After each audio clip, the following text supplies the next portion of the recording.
প্রিয় দর্শক, আপনাদের স্বাগত ইস্পাহানি মির্জাপুর 0 আওয়ারে। বৈশাখী টেলিভিশনের সমসাময়িক বিষয়ভিত্তিক আলোচনার নিয়মিত আয়োজন ইস্পাহানি মির্জাপুর 0 আওয়ার। টেলিভিশনের পর্দার পাশাপাশি বৈশাখী টিভির ফেসবুক পেজ এবং ইউটিউবেও অনুষ্ঠানটি দেখবার আয়োজন রয়েছে। আজকের আলোচনার শিরোনাম সংস্কারের জন্য ধৈর্য এবং রাজনীতিতে প্রত্যাশা।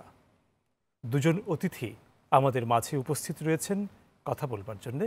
তাদের সঙ্গে আলোচনার পরিচয়ের পর্ব সেরে নিচ্ছি। আমার ডানে প্রথমে আছেন ঢাকা বিশ্ববিদ্যালয়ের অধ্যাপক ডক্টর মোহাম্মদ সিদ্দিকুর রহমান খান। এরপরে রয়েছেন বিএনপির প্রশিক্ষণ বিষয়ক সম্পাদক ABM মোশাররফ হোসেন। এই দুই অতিথির সঙ্গে আলোচনা হবে আজকের বিষয়ে, তবে তার আগে যথারীতি এক নজর দেখে নিচ্ছি বৈশাখী সংবাদের শিরোনাম। ফেনী, নোয়াখালী, কুমিল্লায় বন্যার পানি কমলেও নিম্নাঞ্চলে বাড়ছে। নোয়াখালীর কোম্পানিগঞ্জ স্লুইস গেট ভেঙেছে, এবার ফারাক্কা বাঁধের গেট খুলেছে ভারত। বঙ্গোপসাগরে আবার লঘুচাপ, উপকূলে ভারী বৃষ্টির পূর্বাভাস। যোগাযোগের সমস্যায় সর্বত্র ত্রাণ পৌঁছেনি এখনও, খাওয়ার পানি আর খাবারের সংকটে বন্যার্তরা।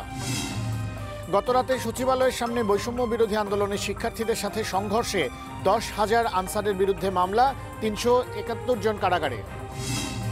অন্তর্বর্তীকালীন সরকারের রোডম্যাপ নিয়ে ধোঁয়াশা কাটেনি, বলেছেন মির্জা ফখরুল। নির্বাচন আয়োজনে রাজনৈতিক দলগুলোর সাথে দ্রুত আলোচনা চান। এবং আজ শুভ জন্মাষ্টমী। সনাতন ধর্মের মহাবতার শ্রীকৃষ্ণের জন্মতিথিতে চলছে প্রার্থনা। দেশবাসীকে একসাথে কাজ করতে রাষ্ট্রপতি ও প্রধান উপদেষ্টার আহ্বান। শুনছিলাম বৈশাখী সংবাদের শিরোনাম। যাচ্ছি আলোচনায় আজকের দুই অতিথির সঙ্গে। আমরা যে শিরোনাম দেখছিলাম সেখানে মির্জা ফখরুলের একটি বক্তব্যের জায়গা আছে। সেটি হচ্ছে যে প্রধান উপদেষ্টা যে জাতির উদ্দেশ্যে ভাষণটি দিয়েছেন, তিনি সেখানে একটি সুস্পষ্ট রূপরেখা বা রোডম্যাপ তিনি আশা করেছিলেন, এবং তিনি সেখানে আসলে সুস্পষ্টতার জায়গাটি উনি পাননি বলে ওনার বক্তব্য। এবং আমরা আরও কিছু রাজনৈতিক দলের প্রতিক্রিয়াও পেয়েছি ওনার বক্তব্যের প্রেক্ষিতে। যেমন জামাতে ইসলামী, তারা বলেছেন যে তারা মনে করছেন যে এটি একটা আকাঙ্ক্ষা পূরণ হওয়ার মতন, হ্যাঁ, তারা সন্তুষ্ট এই বক্তব্যে। আবার আমরা যদি প্রধান উপদেষ্টার বক্তব্যের দিকে তাকাই, তিনি কিন্তু একটু সবাইকে ধৈর্য ধরতে বলেছেন। সংস্কারের জন্য প্রয়োজনীয় সময়টুকু তিনি চেয়েছেন, সংস্কারের প্রয়োজনীয়তাটাও তিনি তুলে ধরেছেন, এবং তিনি একটি নির্বাচনের সময় হয়ে গেলে সে নির্বাচন আয়োজনের ব্যাপারটিও তিনি আশ্বস্ত করেছেন। এই গোটা বিষয়গুলি নিয়ে আজকের আলোচনা। প্রথমেই যাচ্ছি ABM মোশাররফ হোসেন, আপনার কাছে শুনবো আপনার কথা। ধন্যবাদ আপনাকে, ধন্যবাদ আমার সহযোগী অধ্যাপক সিদ্দিকুর রহমান এবং বৈশাখী টিভির দর্শক যারা আমাদেরকে দেখছেন, সবাইকে আমি শুভেচ্ছা জানাচ্ছি। আসলে বর্তমান যে এই ইন্টেরিয়াম গভর্নমেন্ট আছে, এটা কিন্তু বাংলাদেশের মানুষের একটা বিরাট প্রত্যাশা এদের কাছে আছে। বিশেষ করে আমাদের যে প্রতিষ্ঠানগুলি, ইতিমধ্যে আওয়ামী লীগ দীর্ঘ 15 বছর ক্ষমতায় থেকে এই প্রতিষ্ঠানগুলিকে কিন্তু অনেকটা ধ্বংস করে দিয়েছে। যেমন আপনি যদি আমাদের সাংবিধানিক প্রতিষ্ঠান বলেন, নির্বাচন কমিশন, বাংলাদেশের মানুষের কোনো আস্থা নেই, এটা ব্যাপক সংস্কার দরকার। আজকে আমাদের বিচার বিভাগের প্রতি মানুষের সে আস্থা অনেকটা কমে গেছে, কারণ একটা নগ্ন দলীকরণ করা হয়েছিল। এমনিভাবে আজকে আইনশৃঙ্খলা রক্ষা বাহিনী বলেন, তাদেরকে এমনিভাবে জনগণের মুখোমুখি দাঁড় করানো হয়েছে যে তাদের মধ্যে যে একটা জনসেবা করার যে একটা আকাঙ্ক্ষা, সেটাকে ধূলিসাৎ করে দেওয়া হয়েছে। সামগ্রিকভাবে বাংলাদেশে কিন্তু একটা চরম অচল অবস্থা বিরাজ করছে, যার জন্য আমি মাননীয় প্রধান উপদেষ্টা যে বক্তব্যটা যে ভাষণটি দিয়েছেন, এটা অনেকটা ইতিবাচক দিক আছে। কিন্তু আমাদের মহাসচিব জনাব মির্জা ফখরুল ইসলাম যে কথাটা বলেছেন, উনি কিন্তু বলেছেন এই ভাষণে উনি কিন্তু আশ্বস্ত। কিন্তু একটা কথা উনি বলেছেন যে এই যে ইন্টেরিয়াম গভর্নমেন্ট যারা আছেন ডক্টর ইউনূসের নেতৃত্বে, উনি যে প্রত্যাশাটা করেছিলেন যে সংস্কার তারা করুক, এ ব্যাপারে আমাদের কোনো আপত্তি নেই, এবং বলেছে উনি আমরা একটা যৌক্তিক সময় আমরা দিতে প্রস্তুত আছি। কিন্তু মাননীয় প্রধান উপদেষ্টা যদি আপনার একটা রোডম্যাপ বা রূপরেখা দিত যে আমরা এই সময় এটা করতে চাই, যে আমরা কখন সংস্কারটা করতে চাই, কখন আমরা এই যে সাংবিধানিক যদি কোনো অ্যামেন্ডমেন্ট দরকার সেই ব্যাপারে আমরা কাজ করতে চাই। এখন আপনি আরেকটা সংকট বাংলাদেশে তৈরি হয়েছে, আপনি এটা লক্ষ্য করবেন, সেটা হলো এই যে ভোটারবিহীন নির্বাচনের মাধ্যমে যে জনপ্রতিনিধিরা স্থানীয় সরকারে নির্বাচিত হয়েছিল, ইতিমধ্যে আপনি দেখেন যে পরিষদ ভেঙে দেওয়া হয়েছে, জেলা পরিষদ ভেঙে দেওয়া হয়েছে, উপজেলা ভেঙে দেওয়া হয়েছে, ইউনিয়ন পরিষদ হয়তো ধারাবাহিকভাবে ভেঙে যেতে পারে। এখানেও কিন্তু একটা ব্যাপক শূন্যতা তৈরি হচ্ছে। আপনি প্রশাসক দিয়ে কয়দিন চালাবেন? তাদের তো অন্য দায়িত্ব আছে। অন্য দায়িত্ব আছে। সুতরাং এই ক্ষেত্রে যদি একটা সুনির্দিষ্টভাবে প্রধান উপদেষ্টা বলতেন যে আমরা এই সমস্যা করতে চাই, পাশাপাশি এইভাবে আমরা লোকাল নির্বাচনটা আমরা আয়োজন করতে চাই, এবং এইগুলি সম্পূর্ণ করে এই যৌক্তিক একটা সময়ের মধ্যে আমরা একটা জাতীয় নির্বাচন দিতে চাই। এবং আপনি দেখবেন মাননীয় মহাসচিব বলেছে যে একটা ডায়ালগ ওপেন করা উচিত। কারণ আপনার স্টেক হোল্ডার কারা? রাজনৈতিক দলগুলি, বেসিক্যালি জনগণ তো আছেই, কিন্তু তারপরে তো রাজনৈতিক দলগুলিকে আস্থায় নিয়ে তাদেরকে মানে তাদের কনফিডেন্স নিয়ে কিন্তু আপনাকে এই জায়গায় এগোতে হবে। আমার মনে হয় এই জায়গাটা একটু মিসিং আছে। তো যার জন্য আমি আশা করব যে তারা যে কর্মকাণ্ডগুলো এগুচ্ছে, আমার মনে হয় অনেকটা ওকে, জনগণ সন্তুষ্টের মধ্যে আছে। কিন্তু এটাকে আরও নির্দিষ্টকরণ করা উচিত যে আমরা একেবারে টোটাল একটা রোড ম্যাপ দেবো। যেমন আপনার মনে আছে যে কোনো নির্বাচিত সরকার যখন আসে তখন একটা 100 দিনের একটা কর্মসূচি দেয় যে আমরা 100 দিনের মধ্যে এই জায়গাটাকে আমরা রিপেয়ার করব। ঠিক তেমনিভাবে আমার মনে হয় যদি মাননীয় প্রধান উপদেষ্টা যদি একটা সম্ভাব্য একটা রূপরেখা যদি দিতেন, তাহলে জনগণ, রাজনৈতিক দল, বিশেষ করে বাংলাদেশের ভোটাররা, তাদের মধ্যে কিন্তু একটা ব্যাপক তৃষ্ণা, আকাঙ্ক্ষা, ক্ষুধা যে দীর্ঘ 15 থেকে 17 বছর তারা ভোট দিতে পারেনি। যেই যুবকটার বয়স আজকে ধরেন 27-28 বছর, ও ভোট কি এটা জানে না। কারণ 15 বছর তো দেশে ভোট হয়নি। তো 18 বছর ওর বয়স, যদি আপনি তো 18 বছর হলে সে ভোটার হয়, 17 বছর যদি তার বয়স হয়, আর 15 আপনি যোগ করেন, প্রায় 32-33 বছর, সে জানেই না যে ভোটার জিনিসটা কি। এখন তাকে কি এটা ওই যে ভিডিও দিয়ে দেখাতে হবে যে এইভাবে মানুষ ভোট দেয়, বা এই ভোটের এই সিস্টেমটা এইটা? এই জিনিসগুলি আমাদেরকে কিন্তু অ্যাড্রেস করা উচিত। তা আমি মনে করি যে মাননীয় প্রধান উপদেষ্টা যে ভাষণটি দিয়েছেন অনেকটা প্রাসঙ্গিক, পাশাপাশি এই যেইটা ল্যাপস আছে, একটু ঘাটতি আছে, এইগুলির ব্যাপারে আগামী দিনে উনি সুনির্দিষ্টভাবে তার বক্তব্য যদি উপস্থাপন করেন, আমার মনে হয় জাতি আরও বেশি সন্তুষ্ট হবে। ধন্যবাদ। ডক্টর মোহাম্মদ সিদ্দিকুর রহমান খান, আসছি আপনার কাছে এই বিষয়ে শুনি। ধন্যবাদ আপনাকে, এবং আমার সাথে মোশাররফ ভাই আছেন এবং দর্শক যারা দেখছেন সবাইকে শুভেচ্ছা। আসলে উনি যে বক্তব্যটা রেখেছিলেন যে আমাদের যে একটা শহীদের রক্ত রঞ্জিত পথ ধরে আমাদের যে ইন্টারিম গভর্নমেন্ট ডক্টর মোহাম্মদ ইউনূসের নেতৃত্বে প্রতিষ্ঠিত হয়েছে, সেই সরকারের বয়স যদি আজকে আমরা হিসাব করি তাহলে 16-17 দিন 18 দিন এই সরকারের বয়স হয়েছে। তো এর মধ্যে জনগণের একটা প্রত্যাশা ছিল যে ডক্টর মোহাম্মদ ইউনূস তিনি তার সরকার সম্পর্কে এবং তাদের সম্পর্কে জাতির উদ্দেশ্যে কিছু বলবেন স্পষ্ট করে, এবং গতকাল আমরা সেই প্রত্যাশার জায়গাটা পূরণের জন্য তিনি জাতির উদ্দেশ্যে ভাষণ নিয়ে এসেছিলেন। এবং এই ভাষণটি আমরা দেখেছি যে প্রায় 30 মিনিটের একটা দীর্ঘ ভাষণ দিয়েছেন। এবং এই ভাষণে তিনি এই যে ছাত্র জনতার যে গণ অভ্যুত্থান এবং এই গণ অভ্যুত্থানের মাধ্যমে যে একটা দীর্ঘ 15 বছর ধরে আমাদের দেশে একটা স্বৈর শাসন ফ্যাসিস্ট সরকার আমাদের উপর যে জগদ্দল পাথরের মতো চেপে বসেছিল, সেই সরকারের পতন এবং ছাত্র জনতার বিপ্লবের যে সাফল্য, সেটার পটভূমি যেমন ব্যাখ্যা করেছেন। এবং স্বৈরাচারী শাসনামলে আমাদের বাংলাদেশের, একটু আগে মোশাররফ ভাই বলেছেন যে আমাদের সাংবিধানিক প্রতিষ্ঠান থেকে শুরু করে আমাদের যে অর্থনীতি, রাজনীতি, প্রশাসন, আমাদের শিক্ষা খাত, সমস্ত কিছুতে যে একটা ভঙ্গুর অবস্থা তৈরি হয়েছে, নৈরাজ্যকর পরিস্থিতি তৈরি হয়েছে, সেটা কিন্তু তিনি তার বক্তব্যের মধ্যে তুলে ধরেছেন। এবং এই অবস্থার মধ্যে তারা কি করতে চান, এই জিনিসগুলো কিন্তু তিনি মোটামুটি মোটা দাগে আমাদের কাছে উপস্থাপন করেছেন। এবং আমি মনে করি যথাযথভাবে আমাদের যে প্রত্যাশার জায়গাগুলো আছে সবগুলো জায়গাগুলো অ্যাড্রেস তিনি করেছেন। এবং সেইখানে যে সরকার কার্যক্রমগুলো কিভাবে পরিচালনা করবেন এটারও একটা মানে ধারণা ইঙ্গিত পূর্ণ বক্তব্য তিনি করেছেন।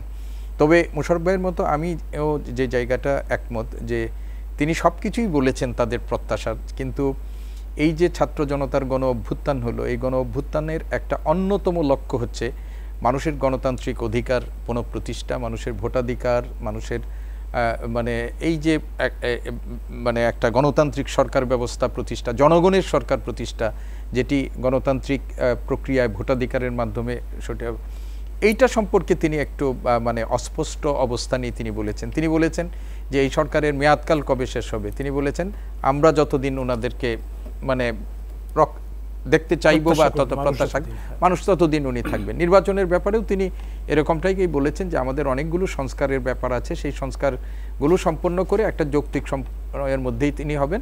তবে তিনি এটা বলেছেন এই সিদ্ধান্তটা রাজনৈতিক সিদ্ধান্ত, এটা হবে রাজনৈতিক সিদ্ধান্ত। এবং তিনি এক ধরনের এই মানে বিষয়টা রাজনৈতিক দলসমূহের বা রাজনৈতিক নেতৃবৃন্দের কোর্টেই তিনি বলটা ঠেলে দিয়েছেন। এবং সেইটার পরিপ্রেক্ষিতে আজকে একটু আগে মোশাররফ ভাই যেটি বললেন যে বিএনপির মহাসচিব একটা প্রতিক্রিয়া ব্যক্ত করেছেন এবং সেইখানে তিনি এই স্পেসিফিক জায়গাটায় একটা রোডম্যাপ বা সরকারের একটা স্পষ্ট অবস্থান সেটা প্রত্যাশিত বলে তিনি এটা বলেছেন। এখন আমরা যেটা বলছি যে এই সরকার তো অন্য আমাদের দেশে আরও ইন্টারিম গভর্নমেন্ট হয়েছে, কিন্তু এই সরকারের ইন্টারিম গভর্নমেন্টটা কিন্তু অন্য আর 5টা সরকারের মতো নয়। এই সরকার প্রতিষ্ঠিত হয়েছে একটা গণবিপ্লবের মধ্য দিয়ে, একটা গণ অভ্যুত্থানের মধ্য দিয়ে এবং বহু প্রাণের বিনিময়ে।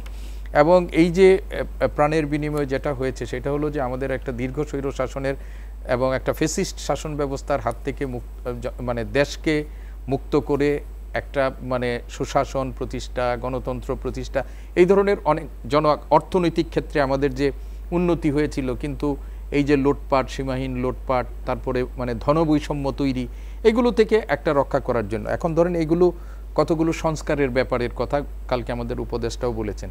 আমি ব্যক্তিগতভাবে মনে করি যে বাংলাদেশের রাষ্ট্র কাঠামোটা এখন এমন একটা জায়গায় দাঁড়িয়ে আছে, সেটার ব্যাপক সংস্কার দরকার। এবং এই সংস্কারগুলো আমাদের কিছুটা স্বল্পমেয়াদী, মধ্যমেয়াদী, দীর্ঘমেয়াদী সংস্কারের দরকার। তো এই সরকার সব সংস্কার কার্যক্রম যদি সম্পন্ন করে রাষ্ট্র মেরামতের পুরো দায়িত্বটা গ্রহণ করেন, সেটা অনেক সময় সাপেক্ষ ব্যাপার। বাংলাদেশের মানুষ সেই সময়টা দেওয়ার জন্য মানসিকভাবে প্রস্তুত আছে কিনা, এটা আমার কাছে প্রশ্ন আছে। আমার যেটি মনে করি ব্যক্তিগতভাবে যে এই সরকার মোটা দাগে কতগুলো সংস্কারের যেগুলো স্বল্পমেয়াদী সংস্কার সেই উদ্যোগ নেবেন, মধ্যমেয়াদী অনেক সংস্কার তারা বাস্তবায়ন হয়তো করতে পারবেন, কিন্তু দীর্ঘমেয়াদী এই রাষ্ট্রটিকে একটা সাস্টেইনেবল জায়গায় নেওয়ার জন্য যে অনেক দীর্ঘমেয়াদী সংস্কার পরিকল্পনা আছে সেগুলো তারা সূচনা করবেন, সেইগুলোর পথ নির্দেশনা দিবেন, সেইগুলো এসে বাস্তবায়ন করবেন পরবর্তী রাজনৈতিক সরকার বা গণতান্ত্রিকভাবে নির্বাচিত যে সরকার তারা এসে বাস্তবায়ন করবেন, এটা আমার কাছে মনে হয়। এবং আজকে বাংলাদেশের যে অবস্থা দাঁড়িয়েছে সেই অবস্থার মধ্য দিয়ে এই সরকারের কাছে মানুষের যেরকম প্রত্যাশা, সেই প্রত্যাশা আমরা তো ইতিমধ্যেই লক্ষ্য করছি যে এটা কেমন একটা চ্যালেঞ্জিং অবস্থার মধ্যে তৈরি গেছে। 16 বছরের মানুষের সমস্ত প্রত্যাশা মনে হয় মুহূর্তের মধ্যে এসে এই সরকারের কাছে মানে দাঁড়িয়ে গেছে। সবাই প্রতিদিন কোনো না কোনো দাবি নিয়ে রাস্তায় নামছে এবং সেটি ভয়াবহ একটা পরিস্থিতি হলো বাংলাদেশের প্রশাসনিক স্নায়ু কেন্দ্র সচিবালয় কেন্দ্রিক এবং ঢুকে যাচ্ছে। সেখানে গতকাল যে ঘটনাটি আমাদের ঘটেছে সেটা তো খুবই ভয়াবহ। আমরা শুনেছি এর আগে একটা জুডিশিয়াল কুর কথা শুনেছিলাম, সেটাও সরকার সাফল্যের সাথে মানে মোকাবেলা করেছেন বৈষম্য বিরোধী ছাত্র জনতার মানে কি বলে সহায়তায়। এবং কালকেও আমরা শুনেছিলাম যে আনসারদের মধ্যেও একটা কু করার একটা প্রচেষ্টা ছিল, অপপ্রচেষ্টা ছিল, সেটাও কিন্তু ছাত্র জনতার মধ্য দিয়েই এটা কিন্তু প্রতিরোধ করা গেছে। কিন্তু এইটা তো এই প্রক্রিয়ার মধ্যে দিয়ে চলবে না। ছাত্ররা এখন শিক্ষা প্রতিষ্ঠানগুলো চলছে না, তারা যাবে, সারা বছর ধরে তারা এই সরকারকেও পাহারা দিতে পারবে না। ফলে সরকারের এই আইনশৃঙ্খলা রক্ষা থেকে শুরু করে একটা সুনির্দিষ্ট কর্মপরিকল্পনা এবং এই কর্মপরিকল্পনা যদি জাতির সামনে উপস্থাপন করেন সেটা আরও আমাদের জন্য বুঝতে সহজ হবে। উনি একটু আগে বলেছিলেন যে 100 দিনের কর্মপরিকল্পনা, আমরা মনে করি এটা সময় এখনই চলে যায় নাই। দায়িত্বভার গ্রহণ করার পরেই তারা আইনশৃঙ্খলা রক্ষা সহ অনেকগুলো কঠিন পরিস্থিতির মধ্যে তারা আছেন। এর মধ্যেই আমাদের একটা প্রাকৃতিক দুর্যোগ এসে বসেছে, সেটা হলো বন্যা পরিস্থিতি। আমরা বলতে চাচ্ছি যে এক ধরনের ভারতীয় পানি আগ্রাসন, আবার আমাদের দেশের যে অতিবৃষ্টি ইত্যাদি কারণে যে দক্ষিণ পূর্বাঞ্চলীয় 11টা জেলায় প্রায় মানে 1/2 কোটির বেশি মানুষের যে দুর্ভোগ, এটাও কিন্তু সরকারের জন্য একটা বাড়তি চাপ হয়েছে। তো এখানে আমরা মনে করি যারা আমরা এই সরকারের কাছে অনেক কিছু প্রত্যাশা করছি তাদের একটা ধৈর্য ধারণ করা দরকার, এই সরকারকে একটা সময় দেয়া দরকার। যেন সেই অনুরোধটি কিন্তু প্রধান উপদেষ্টার ভাষণ জি এটাই আসছে যে আমাদের, এবং এটি যে কোনো সেন্সিবল মানুষই মনে করবেন। আপনি যেটা 15-16 বছরে যেটা জঞ্জাল তৈরি হয়েছে সেটা আপনি 16-17 দিনে এটার জন্য আপনার একেবারে সন্তোষজনক সমাধান এই সরকারের কাছে প্রত্যাশা করা এটা অতি মাত্রায় প্রত্যাশা হয়ে যাবে এবং এটা ওনাদের জন্য একটা বাড়তি চাপের কারণ হয়ে যাবে। সেই জন্য আমরা মনে করি যে যাদের দীর্ঘ বঞ্চনা আছে, যাদের প্রাপ্তি অপ্রাপ্তির মানে যাদের বেদনা আছে, আমরা তাদের প্রতি সহানুভূতিশীল, তাদের এই মানে সেন্টিমেন্টের প্রতি শ্রদ্ধাশীল, কিন্তু একই সাথে আমাদের একটা অনুরোধও থাকবে। এই যে সচিবালয়ে ঘেরাও, এই যে আজকেও শাহবাগ আমরা দেখছি যে মানে ঘেরাও অবস্থান কর্মসূচি, এইটি না করে অন্ততপক্ষে এই সরকারকে একটু কাজ করার, যেটা কালকে প্রধান উপদেষ্টার মধ্যে এক ধরনের আকুতি ছিল যে জনগণের কাছে উদ্দেশ্য অনুরোধ ছিল, আমরা এটুকু দেখতে চাই। এবং আমরা আশা করি যে রক্তের বিনিময়ে এই সরকার প্রতিষ্ঠিত হয়েছেন, যে জন আকাঙ্ক্ষা নিয়ে মানুষ এই সরকারের প্রতি সমর্থন জানিয়েছে, এই সরকারের যারা দায়িত্বশীল আছেন তারা প্রত্যেকেই নিজেদের ক্ষেত্রে অনেক প্রাজ্ঞ বিজ্ঞ মানুষ, তারা আমাদের প্রত্যাশাটা পূরণে ব্যর্থ হবেন না, তাদের প্রচেষ্টাটা থাকবে। যদি ব্যর্থ হয় তাহলে বাংলাদেশের জন্য একটা সুদূর প্রসারী, আমাদের জন্য কিন্তু মানে একটা মানে কি বলবো যে একটা এই ব্যর্থতাটা বাংলাদেশের জন্য একটা সুদূর প্রসারী, কি বলবো আমরা এটাকে, আমি শব্দটা ঠিক বলতে পারছি না, যে আমাদের জন্য একটা বড় ক্ষতির কারণ হয়ে যাবে। আমরা প্রত্যাশা করতে চাই যে এই সরকার সেই ধরনের দিকে আমাদের যাবে না, এবং আমাদের জনগণও এই সরকারের সহযোগী হিসাবে আমাদের একটা মানে এই রাষ্ট্র মেরামত এবং একই সাথে আমাদের জন্য একটা গ্রহণযোগ্য নির্বাচনী পরিবেশ তৈরিতে সহযোগিতা করবে। ধন্যবাদ আপনাকে। এবে মোশাররফ হোসেন, আবারও আসছি আপনার কাছে। দুটো বিষয়ে একটু আপনার সঙ্গে কথা বলতে চাই বা আপনার কথা শুনতে চাই। এবং একটা হচ্ছিল সিদ্দিকুর রহমান খান যেটা বলছিলেন, যে সংস্কারের ক্ষেত্রে কিছু প্রায়োরিটি নির্ধারণ করে তারপরে সেখান থেকে কিছু কাজ শেষ করে যাওয়া এবং তার পরবর্তী কাজগুলো নির্বাচিত সরকার যে থাকবে তার জন্য ছেড়ে দেওয়া, এরকম একটি প্রস্তাবনার কথা উনি বললেন। এই বিষয়ে আপনার যদি নিজের কিছু বলার থাকে সেটা একটু শুনবো। পাশাপাশি এই বিষয়টি মাথায় রাখতে হবে যে অসংখ্য প্রত্যাশার চাপ কিন্তু আছে এই সরকারের, হ্যাঁ। তো সেগুলির তো ধরেন সবগুলো হয়তো পূরণ করতে পারবে না, কিন্তু কিছু তো তাকে পূরণ করতে হবে এবং তার জন্য তো একটা সময় লাগবে। ওই আবারও সেই সময়ের প্রসঙ্গ আসছে। দুটো প্রসঙ্গে আপনার কাছে না, এখানে ছাড় চমৎকারভাবে বলেছেন যে আসলে মানুষের একটা আকাঙ্ক্ষা কিন্তু আছে। কারণ আপনি একটা দেখেন, এই 15 বছর বা 16 বছর এটা দম বন্ধকার একটা অবস্থা ছিল। এখন আমরা যে জিনিসটা আজকে পত্রপত্রিকা যদি আপনি দেখেন, যে কি সীমাহীন দুর্নীতি, অর্থাৎ এই বিভিন্ন সেক্টরে মাইম্যান তৈরি করে এমন একটা অবস্থা তৈরি করা হয়েছে যেখানে জবাবদিহিতার কোনো জায়গাটা ছিল না। অনেকটা একনায়কতন্ত্রের মতো। আজকে আপনি যেমন একটা উদাহরণ দেন, একটা লোক যেমন আপনি একটা ফুটবল খেলোয়াড়, আপনি যদি আমাদের এই যে রোনাল্ডো, মেসি, এরা তো আজীবন খেলতে পারবে না, একটা সময় তো এদেরকে বিদায় নিতে হবে। তা আপনি যদি ওয়াসার দিকে তাকান, যে একটা লোককে 7 বার চুক্তিবিধিক নিয়ে দেওয়া হলো, আর কি লোক নেই বাংলাদেশে? এবং এখন তার ব্যাপারে যেই তথ্য উপাত্তগুলি আমরা মিডিয়ায় দেখতে পাচ্ছি, আমেরিকাতে তার বাড়ি, তার এই দুর্নীতি, এইটা, তাহলে এই যে তাকে সুযোগ করে দেওয়ার জন্য, এটার জন্য দায়ীটা কে? নিশ্চয়ই যারা রাষ্ট্র ক্ষমতায় ছিল তারা। এই যে আজকে দেখেন ব্যাংকগুলির যে চরম সংকট অবস্থা, এই সরকার কি, যে যারা সরকার ছিল, আমি বিশ্বাস করতে চাই, আমরা তো সবাই বাংলাদেশের নাগরিক, সেই বিগত আওয়ামী লীগ সরকারের কিন্তু এই দৃষ্টিটা ছিল না যে ব্যাংক খাতগুলো, আমাদের বিশেষজ্ঞ যারা, আপনারা গণমাধ্যম যারা আছেন, চিৎকার করে বলেছে বাংলাদেশ ব্যাংকগুলিকে লুটেপুটে খাচ্ছে, এটাকে ফোকলা করে দেওয়া হয়েছে, কিন্তু কোনো ব্যবস্থা নেওয়া হয়েছে। অথচ আমরা দেখেছি একটা গ্রুপের হাতে সম্পূর্ণ ব্যাংকটা আপনি তুলে দিয়েছেন। তো এই যে জঞ্জাল, এই জঞ্জাল দূর করতে তো একটু সময় দরকার। এবং আরেকটা জিনিস, আপনার বিগত সরকারকে আমরা দেখেছি যে এমন নগ্ন দলীয়করণ করেছে যে তারা first layer, second layer, third layer, fourth, এইভাবে লোক তৈরি করে রেখে গেছে। ওই লোকগুলি তো এখনো প্রশাসনে আছে। নাহলে আপনি এই যে ছিটে ফোটা যে আমরা আন্দোলনটা লক্ষ্য করছি, যেমন আমি মনে করি, আমি নিজে পার্সোনালি এর মধ্যে একটি আন্দোলনের ফেস করেছি, আমি একটা কোনো একটা, যে আপনি ধরেন যারা ওই যে আউটসোর্সিং ওয়ার্কার, তারা কি শর্তে চাকরিতে যোগদান করেছে, যে আমি কাজ করব, আমাকে স্যালারি দেবে, এই তো, তাকে পার্মানেন্ট করা হবে এরকম কোনো শর্ত নাই। স্যার তো নিশ্চয়ই জানেন যে মানে নো পে, এটা কিন্তু এটাই থিওরিটা। এখন তারা এই সুযোগে বলছে যে আমাকে তুমি স্থায়ী কর। সম্ভব? একটা যদি স্থায়ী করতে হলে আপনাকে কি করতে হবে? এটাকে অর্গানোগ্রাম চেঞ্জ করতে হবে, ওই পদ ওখানে আছে কিনা সেটা সৃষ্টি করতে হবে। আপনাকে ফিনান্সের সেই, তাকে বেতন ও আনুষঙ্গিক খরচের সেই অর্থ সংস্থান আছে কিনা সেটাকে আমরা দেখতে হবে। তারপর আপনাকে সরকারের সেই সঙ্গতি আছে কিনা এটাও আমাদের দেখতে হবে। আপনি দেখেন যে আর্থিকভাবে বাংলাদেশ এখন কিন্তু মারাত্মক একটা ঝুঁকির মধ্যে আছে। এই যে 2025 সাল থেকে আমরা যেই মেগা প্রকল্পগুলি বাস্তবায়ন করেছি বিগত আওয়ামী লীগ সরকার, সেই লোনগুলি কিন্তু শোধ করতে হবে আমাদের। তার চাপটা কিন্তু ইন্টিরিয়াম গভর্নমেন্টের উপর পড়বে। কিন্তু আমার অর্থনীতির সেই অবস্থাটা কি আমার আছে? আমার নেই। তো সুতরাং এই জিনিসগুলি আমাদের বিবেচনা করতে হবে। কিন্তু আমরা লক্ষ্য করি প্রশাসনে এই বিগত আওয়ামী লীগ সরকারের যারা লোক বসে আছে তারা আমাদের বিশ্বাস যে এই উস্কানি দিয়ে আজকে একটি অস্থিতিশীল অবস্থা তৈরি করতে চায়। সুতরাং এই ক্ষেত্রে আমি মনে করি এবং আমি আহ্বান জানাবো ইন্টারিম গভর্নমেন্টকে, এই যে কি পয়েন্টে যারা আছে এদেরকে দ্রুত সরিয়ে দিয়ে অন্য লোককে এখানে স্থাপন করা উচিত, যাতে এই ধরনের উস্কানি না পায়। এক। দ্বিতীয়ত আপনি আরেকটি কথা বলেছেন যে আরেকটি বলছিলাম যে যদি সংস্কার করতে হয় কিছু প্রায়োরিটি বেসিস। হ্যাঁ, অবশ্যই প্রায়োরিটি বেস করতে হবে। এই যে প্রথম আপনি প্রশাসনকে সাজাতে হবে, এটা হলো ফার্স্ট। কারণ আপনি কাজ করাবেন কাকে দিয়ে? আপনি তো বাইরের লোক পাবেন না, হঠাৎ করে তো আপনাকে নিয়োগ দিতে পারবেন না।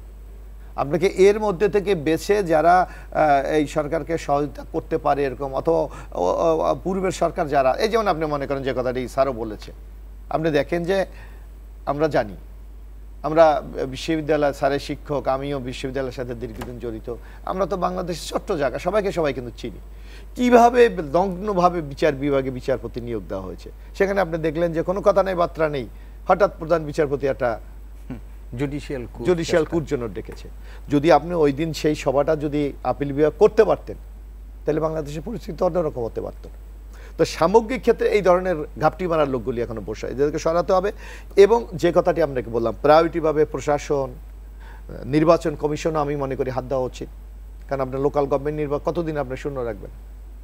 নির্বাচন শুরু করে, তারপর আপনি লোকাল গভর্নমেন্ট যদি করেন, আমাদের প্রায় 5,000 ইউনিয়ন পরিষদ, আমাদের প্রায় 497টা উপজেলা, আমাদের প্রায় 376টা পৌরসভা, আপনার আমার 61টা জেলা পরিষদ, পার্বত্য চট্টগ্রাম 3টা তো বাদ। এগুলি করতে হলেও তো আপনার মিনিমাম 1.5-2 বছর লেগে যাবে।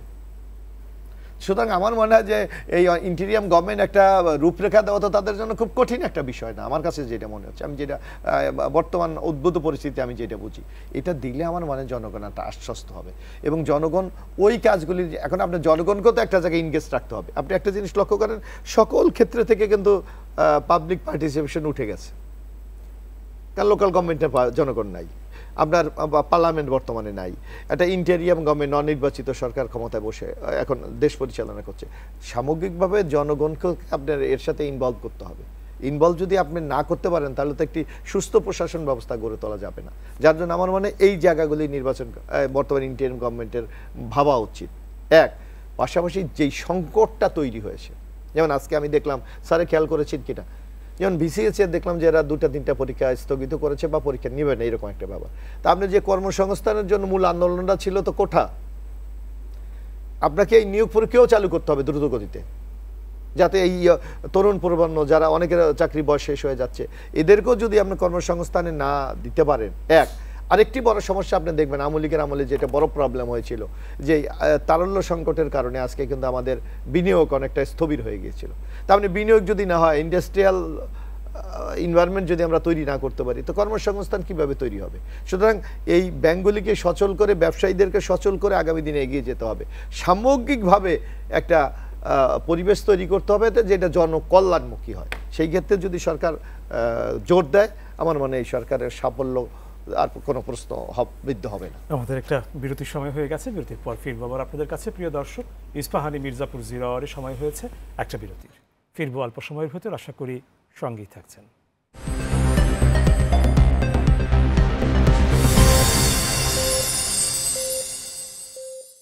প্রিয় দর্শক, আপনাদের আবারও স্বাগত ইস্পাহানি মির্জাপুর 0 আওয়ারে। ধন্যবাদ বিরতির সময়টুকু আমাদের সঙ্গে থাকার জন্য। ফিরছি আবারও আলোচনায়। ডক্টর মোহাম্মদ সিদ্দিকুর রহমান খান, এবার আপনার কাছে আবারও আসছি। আপনি আলোচনায় এর আগে যখন ছিলেন তখন বলছিলেন যে প্রায়োরিটি বেসিসে সংস্কারের জায়গাগুলো বা কাজ করবার জায়গাগুলো নির্ধারণ করার বিষয়। এবার একটু আপনার কাছ থেকে সেটা বিস্তারিত একটু শুনতে চাই, যে আপনি আসলে একদম প্রথম প্রায়োরিটির জায়গাগুলোতে কোন জায়গাগুলো মনে করছেন, পরবর্তী সরকারের হাতে ছেড়ে দেওয়ার জন্য কোনগুলোকে ভাবছেন, একটু শুনবো। একটা জিনিস আমি যেটা বলতে চাই, ধরেন এখন এই সরকারের একেবারে প্রায়োরিটি হইল ল অ্যান্ড অর্ডার সিচুয়েশন, মানুষের জননিরাপত্তা নিশ্চিত করা। আপনি দেখেন যে আমাদের এই গত সরকারের পতনের পর একটা সময়ে আমাদের দেশে আইনশৃঙ্খলা রক্ষাকারী বাহিনী কোনো কাজ করেনি। আমাদের দেশে মানুষের জননিরাপত্তা নিশ্চিত করার প্রথম যে মাধ্যম, সেটা হলো পুলিশ বাহিনী। গত 15 বছরে এই পুলিশ বাহিনীকে রাষ্ট্রের একটা নিরাপত্তার মানে এই ল অ্যান্ড অর্ডার ফোর্সের চেয়ে একটা মানে রাজনৈতিক দলের কি বলবো যে আমরা লাঠিয়াল বা তাদের ক্ষমতায় থাকার হাতিয়ার হিসেবে ব্যবহার করার ফলে এই বাহিনীটি ভিতর থেকে এক ধরনের মানে ভেঙে পড়েছে। এবং এটার একটা দেখলাম যে সর্বশেষ এই ছাত্র জনতার যে আন্দোলন, সেই আন্দোলন প্রশমনে এদেরকে অতি বল প্রয়োগে কাজে লাগানোর কারণে মানুষের কিন্তু এদের প্রতি একটা ক্ষোভ প্রচণ্ড রকমের তৈরি হয়েছে এবং এটার বহিঃপ্রকাশ ঘটেছে। এবং এই বহিঃপ্রকাশের কারণে আমরা পুলিশ বাহিনীকে কতদিন কাজ করতে দেখিনি। 7 দিন ধরে বাংলাদেশে কোনো ল অ্যান্ড অর্ডার মানে এনফোর্সিং এজেন্সি, বিশেষ করে পুলিশ বাহিনী কর্মরত ছিল না। এই ছাত্র জনতা তারা আইন শৃঙ্খলা রক্ষা বাহিনীর কাজটাও করেছে। তো এখন এই যে ল অ্যান্ড অর্ডার সিচুয়েশন আমাদের দেশে, আপনি অর্থনৈতিক উন্নয়ন বলেন, রাজনৈতিক স্থিতিশীলতা বলেন, সব কিছুই কিন্তু এর সাথে নিবিড়ভাবে জড়িত। ফলে এখন আমি মনে করি এই সরকারের প্রথম একটা যে প্রায়োরিটি কাজের মধ্যে হলো দেশে একটা ল অ্যান্ড অর্ডার সিচুয়েশনটা মানে একটা স্টেবল অবস্থার মধ্যে নিয়ে যাওয়া। এবং আমাদের রাষ্ট্রীয় যে বাহিনীগুলো, বিশেষ করে পুলিশ বাহিনী, আমাদের সেই পুলিশ বাহিনী কিন্তু তারা দায়িত্বে ফিরে এসেছে, কিন্তু পুলিশ বাহিনী যে এখনও তাদের দায়িত্বটি যথাযথভাবে পালন করছে তা না। আপনি এই রাস্তার মধ্যে আমি আসলাম, কোনো পুলিশ বাহিনী কিন্তু আমি রাস্তায় দেখিনি টহলরত অবস্থায়। ফলে মানুষের এক ধরনের জানমালের নিরাপত্তাজনিত আশঙ্কা মানুষের মধ্যে প্রতিনিয়ত কাজ করে। এবং আমরা যেটা বলেছি যে এই যে আপনি কালকে সচিবালয়ে যে আমরা দেখলাম যে কেউ যে সচিবালয়ে ঘেরাও করে বসে আছে বা এর আগে তো আমরা এরকম পরিস্থিতি আমরা দেখিনি। মানে ল অ্যান্ড এনফোর্সিং এজেন্সি যেগুলো আছে সেগুলো যথাযথভাবে কাজ করছে না, ফাংশন করছে না। তো আমি মনে করি যে এটা একটা প্রায়োরিটি, কারণ এর সাথে আমি আগেই বলেছি যে রাজনৈতিক স্থিতিশীলতার সাথে অর্থনৈতিক উন্নয়ন জড়িত, ল অ্যান্ড এনফোর্সিং এর সাথে আমাদের অর্থনৈতিক উন্নয়ন জড়িত আছে। এটা একটা প্রথম প্রায়োরিটি হওয়া উচিত। দ্বিতীয় কথা হলো যে প্রশাসনের মধ্যেও এক ধরনের অস্থিরতা কাজ করছে। বিগত এই 15 বছর ধরে, একটু আগে মোশাররফ ভাই বলেছিলেন যে সরকার যেহেতু কোনো ভোটের মাধ্যমে নির্বাচিত হতেন না, ফলে ল এনফোর্সিং এজেন্সি এবং এই প্রশাসনকে তারা এক ধরনের ক্ষমতায় যাওয়ার হাতিয়ার হিসাবে ব্যবহার করতে, যে এই প্রশাসনের যে কাঠামোটা, স্বাভাবিক কাঠামো, সেটাও ধ্বংস করা হচ্ছে। ফলে এই সরকারের জন্য এখন হলো যে আমাদের প্রশাসন ব্যবস্থার উপর একটা কর্তৃত্ব সরকারের প্রতিষ্ঠা করা, একটা সেইখানে আপনি জানেন যে সরকারি কর্মকর্তাদের মধ্যে যে ঘোষ, আরও নানা রকমের অপকর্মের মধ্যে তারা জড়িত হয়েছিল, রাজনীতির সাথেও তারা এক ধরনের জড়িয়ে পড়েছিলেন। সেই বিষয়টা নিশ্চিত করে প্রশাসনের উপর একটা নিরঙ্কুশ রাষ্ট্রীয় সরকারি কর্তৃত্ব প্রতিষ্ঠা করা, এটাও একটা সরকারের একটা প্রায়োরিটি, আমি মনে করি যে এটা একটা দরকার।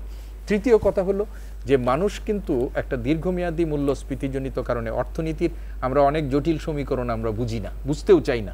এই দেশের সিংহভাগ মানুষের একটা হলো যে আমার যে দৈনন্দিন জীবনযাত্রা সেইটা স্বাচ্ছন্দ্যময় হচ্ছে কিনা, আমার আয়ের সাথে আমার ব্যয়ের একটা তুলনা আছে কি, মানে সামঞ্জস্য আছে কিনা। আমরা জানি যে দীর্ঘদিন ধরে বাংলাদেশ কিন্তু একটা উচ্চ মূল্যস্ফীতির মধ্যে আমরা আছি এবং এই মূল্যস্ফীতিজনিত কারণে মানুষের যে দৈনন্দিন জীবনযাত্রা প্রচণ্ড চাপের মধ্যে আছে।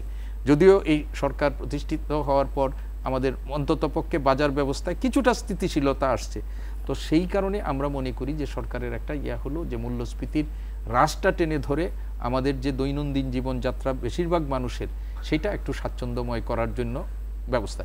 আর অর্থনীতি আমাদের যেটা, এটা তো এখন আমাদের বড় একটা ইস্যু হয়ে গেছে। আমরা অনেক দৃশ্যমান মেগা প্রকল্প, মেগা উন্নয়ন দেখেছি, কিন্তু আমাদের দেশি বিদেশি ঋণের পরিমাণ কি দাঁড়িয়েছে। একটু আগে মোশাররফ ভাই বলেছিলেন যে চীনের সাথে যে আমাদের এই যে 25 সাল থেকে যেটা হচ্ছে, সরকার ইতিমধ্যেই অবশ্য দর কষাকষি করছে যে এটাকে কিভাবে একটু পেঁচানো যায়, এবং আরও অন্যান্য কিছু হচ্ছে। রাশিয়ার আপনারা জানেন রূপপুর পারমাণবিক প্রকল্প যেটি আমাদের হয়েছে, সেটি কখন আলোর মুখ দেখব না, কিন্তু আমাদের কিন্তু বিশাল ঋণের বোঝা তৈরি হয়ে গেছে। তো সেই ক্ষেত্রে অর্থনীতির একটা আমরা বলবো যে সাস্টেনেবল ইকোনমিক ডেভেলপমেন্টের জন্য সেইটা কার্যক্রম এখন থেকেই শুরু করতে হবে। যদি এটা না করতে পারে, এটাও একটা প্রায়োরিটি সরকারের মধ্যে আমাদের থাকবে, এবং এটা যদি না করতে পারে তাহলে আরেকটা জিনিস, সবচেয়ে বড় কথা মোশাররফ ভাইও যেটি বললেন, সেটি হলো যে একটা গণতান্ত্রিক বিধি ব্যবস্থার মধ্যে প্রবেশ করার জন্য আমাদের যে প্রয়োজনীয় কার্যকর সংস্কার এবং উদ্যোগ, বিশেষ করে নির্বাচন কমিশন সংস্কার থেকে শুরু করে আমাদের ইলেকটোরাল যে প্রসেসগুলো আছে, সেই প্রসেসগুলোর মধ্যে জন আকাঙ্ক্ষার সাথে সামঞ্জস্যপূর্ণ সংস্কার, এটাও কিন্তু সরকারের একটা প্রায়োরিটি তালিকার মধ্যে আসতে হবে। আমাদের জাতীয় নির্বাচনে যেতে হবে। আমাদের এই যে বৈষম্য বিরোধী ছাত্র আন্দোলনের একটা শেষ দফাটা কি ছিল? শেষ দফাটা তো ওদের তো দাবি পূরণ হয়েছিল, কিন্তু তারা তো সেইখানে থাকেনি। শেষ দফাটা ছিল যে স্বৈর শাসন থেকে বাংলাদেশকে মুক্ত করে একটা গণতান্ত্রিক রাষ্ট্র কাঠামো, একটা গণতান্ত্রিক সরকার, সেটা প্রতিষ্ঠা, এবং সেটির মাধ্যম হলো আমাদের একটা নির্বাচন। এবং এই নির্বাচনটি আগেও নির্বাচন হয়েছে, কিন্তু নির্বাচন ব্যবস্থা বলে আমাদের কিছু ছিল না। সেইখানে ফিরে যাওয়ার জন্য নির্বাচন কমিশন সংস্কার থেকে শুরু করে আমাদের আরও যে সমস্ত মানে সহযোগী কাজগুলো আছে সেটা, আর সবচেয়ে বড় আমাদের রাষ্ট্র ব্যবস্থার একটা গুরুত্বপূর্ণ অর্গান হচ্ছে আমাদের বিচার ব্যবস্থা। আপনি ন্যায় বিচার, এটা তো সবারই কাছে প্রত্যাশিত একটা ন্যায় বিচার, এবং বাংলাদেশের ইতিহাসে এটা একটা বিরল ঘটনা হয়েছে এইবার। সেটা হলো ছাত্র জনতার দাবি মুখে একজনকে চিফ জাস্টিস হিসেবে নিয়োগ দিতে হয়েছে। এটা হলো যে দীর্ঘদিন একটা অব্যবস্থাপনার ফলে এই কাঠামোটা যে ভেঙে পড়েছিল, এটাও জনগণ অ্যাড্রেস করেছেন। তো ফলে সেইখানেও সুশাসন যদি না থাকে, ন্যায় বিচার যদি সমাজে না থাকে, সেই সমাজ বেশি দিন অগ্রসর হতে পারে না। অন্যায় অবিচার যদি মানুষের মধ্যে থাকে, আপনি যত ভালো কিছুই করেন না কেন, এই সুশাসনের বিকল্প হিসাবে কিছু বলেন। আমাদের দেশে গণতন্ত্রের বিকল্প হিসাবে উন্নয়নের জিকির আমাদেরকে শোনানো হয়েছে, কিন্তু এটা টিকে নাই। আমরা অনেকবার আপনাদের এইসব জায়গায় বলছি যে ন্যায় বিচার, গণতান্ত্রিক বিধি ব্যবস্থার কোনো বিকল্প হতে পারে না উন্নয়ন। Ayub Khan decade of development করেছিল, কিন্তু আইয়ুব খানের এই ডিকেড অফ ডেভেলপমেন্ট পূর্ব বাংলার মানুষ গ্রহণ করে নেই। ফলে আইয়ুব খানের বিরুদ্ধে 6 দফা হয়েছে, 69-এর গণঅভ্যুত্থান হয়েছে, পরিশেষে আমরা কিন্তু স্বাধীন বাংলাদেশ হয়েছি। তো এই যে আমরা কতগুলো বিষয়ের মধ্যে যেগুলো, এইগুলোর মধ্যেও কিন্তু প্রত্যেকটার মধ্যেই কিন্তু স্বল্প, মধ্য এবং দীর্ঘমেয়াদী পরিকল্পনা আছে। তো আমরা এই সরকার স্বল্পমেয়াদীগুলো বাস্তবায়ন করবেন, মধ্যমেয়াদীগুলো যতদূর পারে, আর দীর্ঘমেয়াদীগুলোর জন্য একটা মানে কি বলবো ভিত্তি, এমন একটা ভিত্তি প্রতিষ্ঠা করবেন তারা যে গণতান্ত্রিক সরকার ইচ্ছে করলে সেটা ফেলে দিতে পারবে না।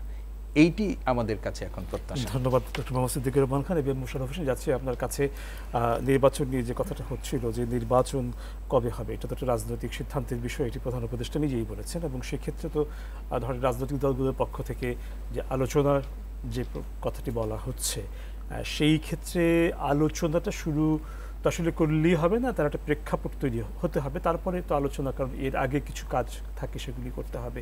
তো এই জায়গাটা একটু শুনতে চাই যে আপনি কিভাবে ভাবছেন যে আলোচনার প্রক্রিয়াটি কিভাবে শুরু করা যেতে পারে, এর জন্য আসলে সার্বিক প্রক্রিয়াগুলো কি হতে পারে? না, আলোচনা তো আমি মনে করি যে অলরেডি শুরু হয়ে গেছে, এবং এই যে ইন্টিরিয়াম গভর্নমেন্টের সাথে রাজনৈতিক দলগুলির একটা অলরেডি রাস্তা কিন্তু তৈরি হয়েছে, অব্যাহত সংলাপ। আচ্ছা, আপনি দেখবেন যখন বিগত সরকার শেখ হাসিনা যখন পালিয়ে গেলেন, তখন কিন্তু রাজনৈতিক দলরা সিদ্ধান্ত নিয়ে কিন্তু একটা ইন্টিরিয়াম গভর্নমেন্ট প্রতিষ্ঠা করেছে। সুতরাং আমি তো মনে করি আলোচনা চলমান।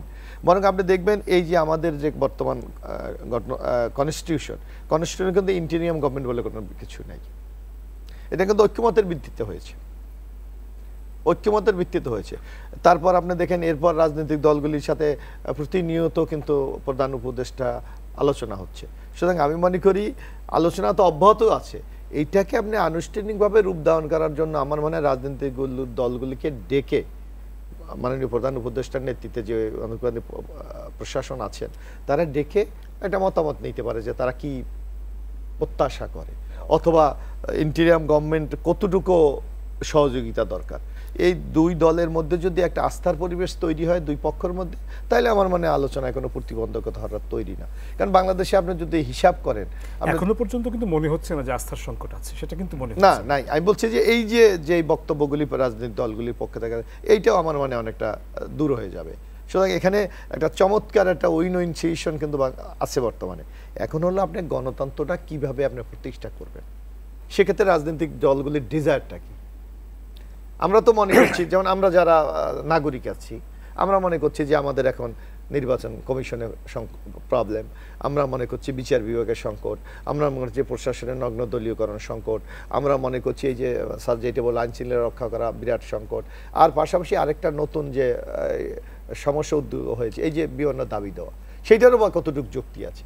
আমার মনে হয় রাজনৈতিক দলগুলিকে যদি মাননীয় প্রধান উপদেষ্টা আহ্বান করেন, এই সম্পর্কে যদি একটি মতামত নেন, আমার মনে হয় এই অতি উৎসাহী গোষ্ঠীগুলিও এখান থেকে অনেকটা নিবৃত্ত হবে। কারণ তারা মনে করছেন এটা একটা মানে দুর্বল গভর্নমেন্ট, এটাকে প্রেশার করলে হয় না অনেক দাবি দেওয়া আদায় করা সম্ভব। কিন্তু আমাদের বাস্তব অর্থনৈতিক অবস্থা, আমাদের বর্তমান দেশের যেই কাঠামো, এগুলি বিচার করে তো আমাদেরকে হতে হবে। এখন স্যার আপনারা এই যে স্যাররা এখন যদি ঢাকা বিশ্ববিদ্যালয়ের শিক্ষকরা অত বাংলাদেশের শিক্ষকদের পরিষদ আবার নেটওয়ার্ক আছে, এরা যদি মনে করে আমাদের পে স্কেল পরিবর্তন করতে হবে, এখন নিশ্চয়ই তারা দেশের সবচেয়ে সচেতন জনগোষ্ঠীর অংশ, তাদেরকেও তো অনুধাবন করতে হবে আমাদের দেশের অর্থনীতির অবস্থাটা কি, এই অবস্থা কি আমাকে এই সাপোর্টটা কি দিতে পারে কিনা, পারমিট করে কিনা। সুতরাং আমার মনে হয় এটা সামগ্রিক আলোচনার মাধ্যমে একটা ভালো ফল আসবে বলে আমি বিশ্বাস করি। আমরা একটু বিরতিতে যাচ্ছি, ফিরবো আবার আপনাদের কাছে বিরতির পর। প্রিয় দর্শক, ইস্পাহানি মির্জাপুর 0 আওয়ারের সময় হলো আরেকটা বিরতি। ফিরবো অল্প সময়ের ভেতর, আশা করি সঙ্গেই থাকছেন।